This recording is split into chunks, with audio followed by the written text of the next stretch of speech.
Yo l'équipe, j'espère que vous allez bien.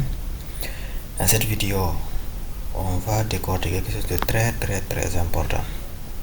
Très important. On a le gold qui a changé de tendance, comme je vous l'avais partagé lorsqu'il avait commencé de chuter aussi. Je vais le faire aussi de la même façon. On va aller sur le daily. Le daily et je vais aller sur Hachette, on va aller sur un rouge égal à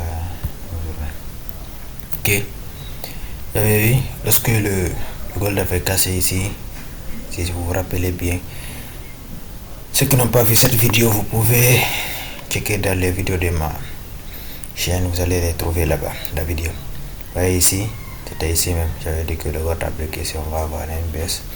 On est venu targeter cette zone ici. On a pris toutes les liquidités qui sont là.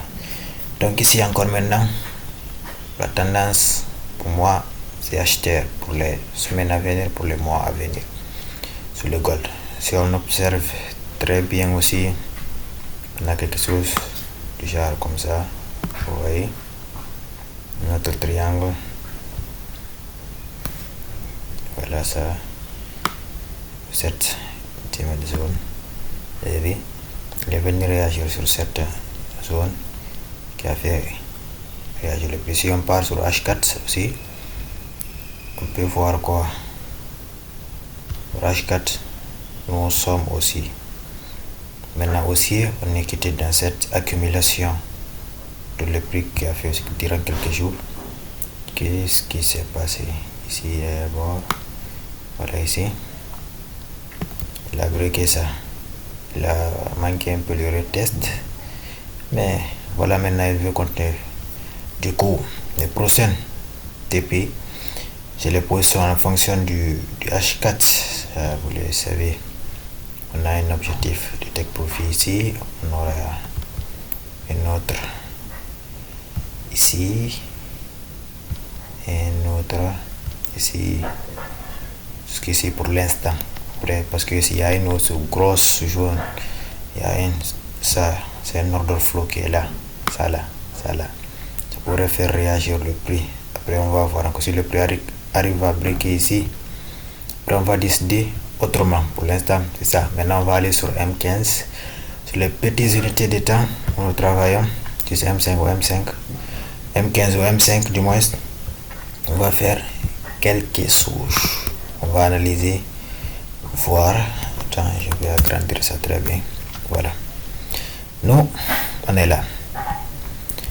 Si on prend notre filtreur de scanner de gold, tendance haussière, direction H4 entre M15. Ok, c'est là.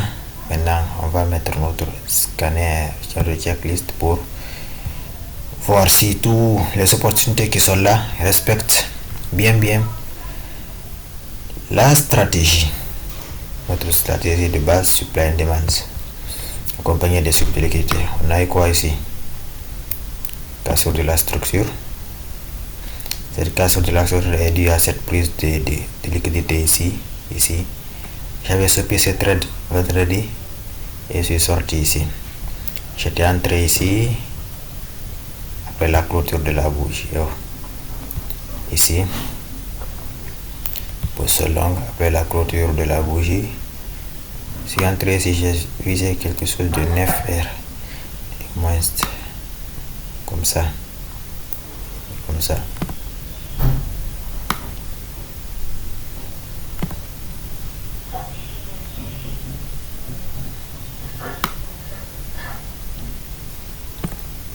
Comme ça, je suis sorti, c'était comme ça. J'ai clôturé en haut ici parce que j'avais pas mis de take profit ici. Je suis sorti juste avant le NFP, quelque chose. Je suis sorti ici, c'est ce qui a fait quasiment compléter le 9R. Avant le NFP, je suis sorti quelque part ici. Et moins, voilà. Maintenant, on va se concentrer ici sur ce trade. Ici, on aura un nouveau setup très bien planifié. On a quoi ici? supply zone, on a d'abord quoi ici, la liquidité qui a été prise ici, liquidité prise, ok. Et ici quoi, on a notre demand zone ici maintenant, notre magnifique demand zone. On va aussi voir comme ça notre demand zone et notre première. On va suivre ici de près cette zone. Je vois ça là. Je vois ça là même. Je vois ça là. Ok. C'est bizarre. Mais je vois même pas là, je vois. Ça, ok. Le bénéfice.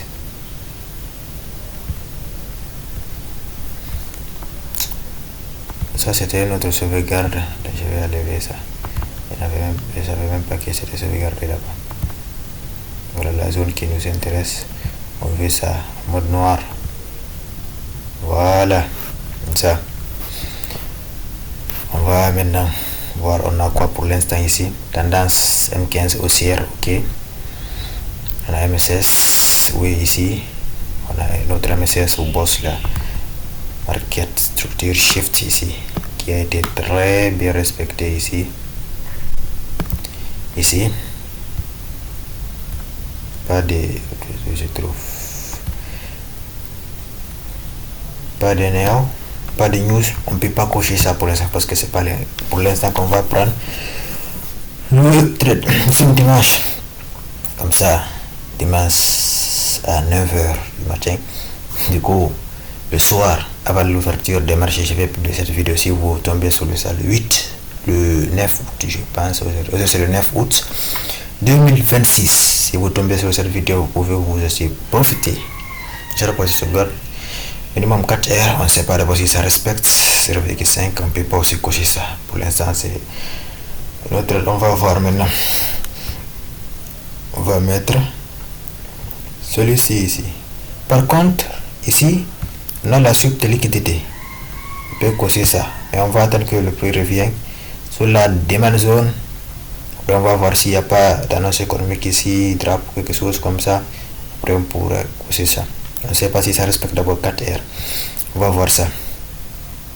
Pour l'instant, j'ai mis encore un autre checklist calculateur de l'eau dont j'ai mis en place ici automatiquement sur TradingView. Vous voyez ça? Voilà même. Il me dit directement ça respecte 4 heures au niveau de mon entrée. Lui aussi, je l'ai codifié durant ce week-end. Je peux le déplacer à ma guise. Vous voyez ça? Si je le mets ici, il dit il y a un risque de 3,7, donc ça ne respecte pas, je ne peux pas prendre ce trade. Par contre, si je l'amène ici, ça dit quoi jusqu'à présent aussi. Le stop loss, si on le met derrière la suite de liquidité, notre entrée, on va le mettre dans notre zone où nous avons préféré attendre. Ok, on a 4,4 R. Le capital est déjà là, 0,5% sur un compte de 100 000 $ de funded. On va risquer 50 $. Le prix d'entrée 5 000 de 4 317. Stop loss sorti sur le chiffre exact.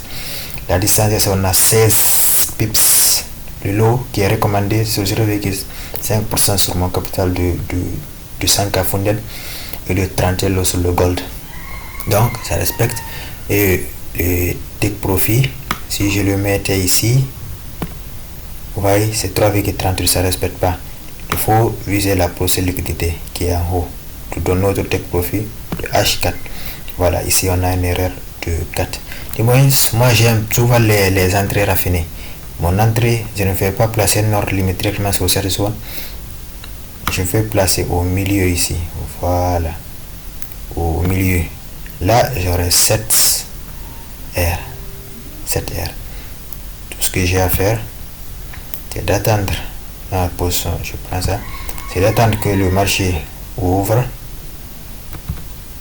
Comme ça, je vise ici.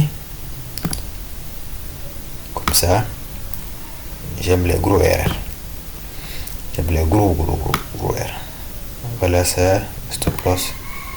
On a 7. On va essayer de peaufiner un peu. Ici, ici là. Stop loss. On va le mettre juste ici. Voilà. Là, à l'ouverture, c'est ce qu'on va attendre. On va s'attendre que le prix vienne ici, il vient ici. Si quand même le prix vient ici, je sais que je vais rater ce trade. S'il vient ici, toucher seulement sur le tournée, je vais rater ce trade. Mais s'il décide de mêcher un peu, revenir ici, targeter, voilà, là, c'est bien. On a quelque chose de 7R, comme ça. Oui, l'eau même a changé directement.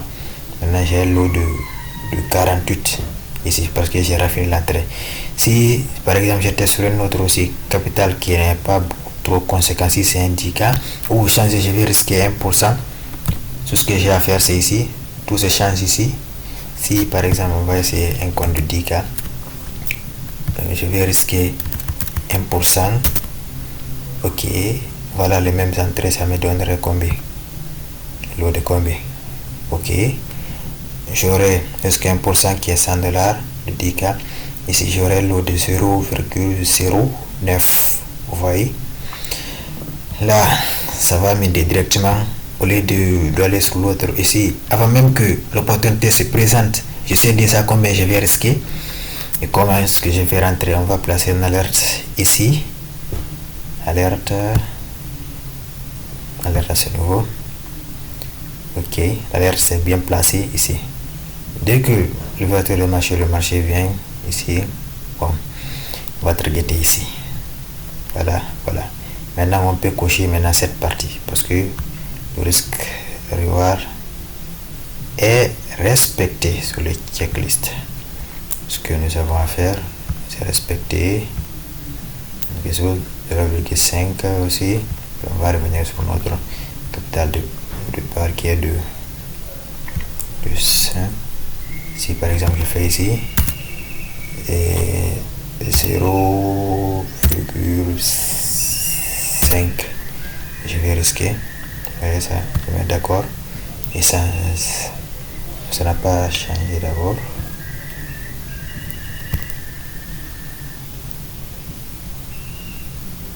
Ça n'a pas changé. 0,5. Je vais risquer. Voilà, ça a changé directement. Maintenant, qui est de $50 sur seconde, comme ça. Voilà, c'était ça. Voilà l'opportunité que j'ai cette semaine. Pour l'instant, on va voir après qu'est-ce que le marché aussi va nous donner. Ne forcez pas les trades. Tradez vos stratégies. Ne jonglez pas partout de stratégie. Respectez votre plan et laissez le marché faire son choix. Vous pouvez prendre plusieurs stop loss, mais dès que vous prenez 2 ou 3 TP ou une seule TP, ça pourra combler toutes vos pertes si vous restez cohérent sur votre money management. Mais si vous risquez sur une autre trade $10, l'autre trade $5, l'autre trade $20, vous allez cramer. Faites tout pour protéger votre capital. Et risquez aussi une somme dont la somme n'est pas conséquente psychologiquement pour vous. Donc, après, vous pouvez tenir maintenant les SL et les phases de perte. C'est ça. Il n'y a pas de secret en trading. Plus le trading est simplifié, plus vous faites des résultats. Pour l'instant, dès que le prix arrive ici, on pourra aussi cocher ici. Pour l'instant, on est en prudence. Pas de trade. Voilà ça. J'espère que vous allez aimer la vidéo.